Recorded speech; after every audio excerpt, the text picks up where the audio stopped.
we're with you. We're with you, Bibi. We're with Israel. We want a strong Israel. And we know that regardless of all the threats for eradicating Israel and doing away with Israel and all of that, you know, Ahmadinejad loves to speak that way and all his cohorts. Am Yisrael Chai, we will live. So we're not concerned about these threats. Anyway, thank you for being here. We're very fortunate that we have a wonderful roster of speakers. We're starting with a shofar blowing. Larry Domnich is going to blow the shofar for us. Why the shofar? Because most of us were in synagogue, Rosh Hashanah, Yom Kippur. We blew the shofar there, and we realized that Jews everywhere in the world, even the 25,000 in Iran were blowing the shofar on these very special days. So this is what we want. We want to emphasize unity, Jewish unity. So Larry is going to blow the shofar for us, and then Jeff Wiesenfeld is going to take over as MC.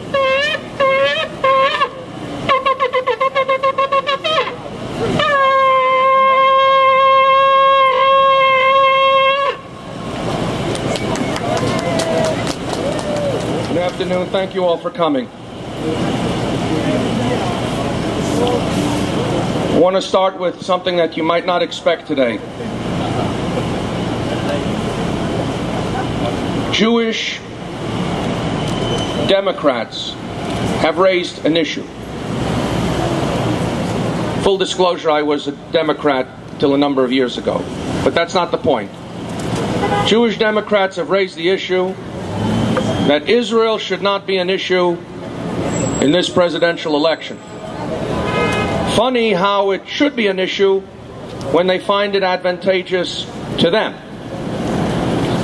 I think it is disgraceful that Senator Barbara Boxer and others have scolded the Prime Minister of Israel, who is fighting for the existence of the Jewish state. Let me be clear. This is not a partisan statement, because this is not some argument about loan guarantees from the United States. This is not an argument about AWACS aircraft from the United States to Saudi Arabia. This is a different kind of argument. Twice in a terrible history, the Jewish people were deprived of their homeland. The temple was destroyed twice. We survived 2,000 years of persecution, inquisitions, holocausts, and came and reconstituted the modern state of Israel in 1948. But I say to all of you, you know the truth. Jews assimilate in the countries in which they live, in France, in the United States, Russia, South America. If the state of Israel were destroyed today, I don't know that the Jewish people would endure again. This is about our survival. This is not only about the state of Israel. And so when the Prime Minister of Israel, with reliable Israeli intelligence, makes a request of America, which is to regard Israel as its greatest ally, to draw red lines beyond which Iran cannot cross. And that has to do with the hardening of nuclear targets, the development of capability, not rushing to deploy a bomb, but capability.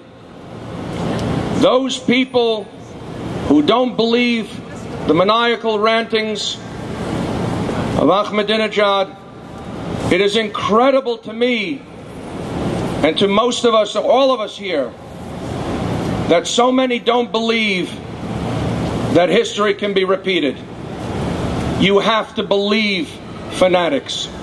And the reason we have to pressure our government to draw those red lines now is because they don't see a clear picture.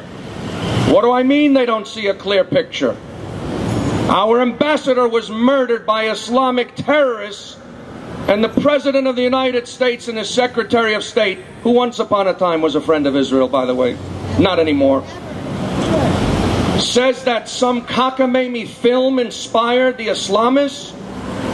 Now understand, to all of the Jewish organizations that go and out there and they're fighting about Islamophobia and all these things, we don't go around thinking about Muslims every day, that we hate them, that we don't hate them. We don't think about it.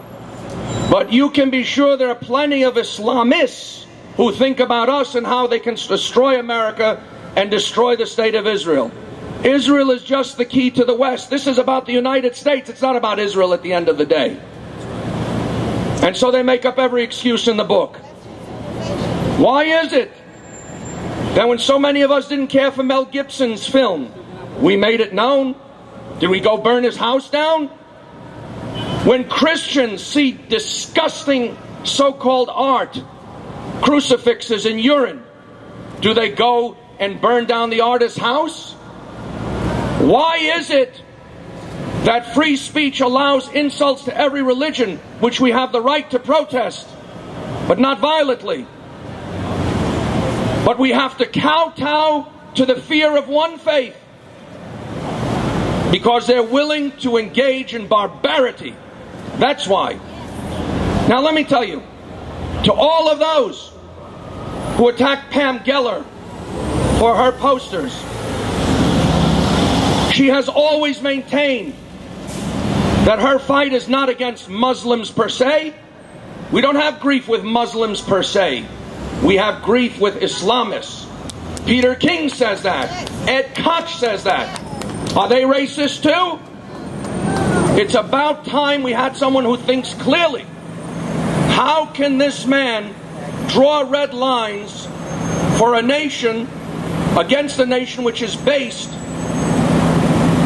on waiting for the return of the Imam over a messianic mission that involves the destruction of the Jewish people? Someone who doesn't even know that Islamists are a threat. Someone who apologizes to one faith so that they won't engage in further barbarity, which they will anyway. The sad truth is, there is an illness in Islam which Muslims must handle. And most of them are scared to handle it. So we have to do the dirty work. We have to do the dirty work. That's what this is all about. We are here because we have to fight for the survival of the Jewish people and the state of Israel. We cannot rely on someone who doesn't see a clear picture. Now, to those who wrote and reprimanded Netanyahu, I want to ask you, before I let others speak, I just want to set the stage here. When General Dempsey says that we will not be complicit if Israel must preempt Iran, what does he mean, complicit? When Defense Secretary Leon Panetta keeps making predictions about when Israel might attack, when 3 different intelligence officials of the United States government, ultimately reporting to the President of the United States, release information that Israel has some cooperation with Azerbaijan in order to land aircraft or refuel in case of an attack on Iran. When this administration obscures real issues and worries about housing developments built in Jerusalem proper, and many other things like that, is this coincidence? Or is this a consistent methodology to sabotage the state of Israel from defending itself? We're putting it out here. We know the game. Now, I'm going to ask one thing of you. Those of you who know me know that years ago I worked a good number of years for Mayor Ed Koch. And he won't be too happy I'm discussing this, but I'm discussing it publicly for a reason. He is a man who has always been proud to be a Jew, and values the safety and security of the State of Israel. In fact, as you know, about a year and a half ago, he endorsed a Republican against a well-known Democrat to become a member of Congress in order to teach the President of the United States a lesson not to take the Jews for granted. The problem is that the Jewish people in this country are the only people in this country who vote against their own interests. Very sad. But anyway, Ed Koch, after that election, was invited to meet with the President, who charmed him. And the President did, in fact, last year have his ambassador and members of the U.S. mission work to stymie the quest for illegitimate Palestinian statehood within the UN and obfuscating any peace process. And the President did that. And so he supports the President again. Since then, the things that I just detailed for you have occurred. And if you read the New York Post the other day, you know that Mayor Koch expressed his distrust of the President just 2 days ago as it regards Israel. What am I asking you? He still supports the President. I want every one of you to write politely to Mayor Koch and say, Mayor Koch, as you approach your 90th year, you still have influence with the Jewish people in this country. Go to Florida and go to Ohio and tell them, I don't want my legacy to be support of someone whom I don't trust on Israel. We want you to support whom you trust.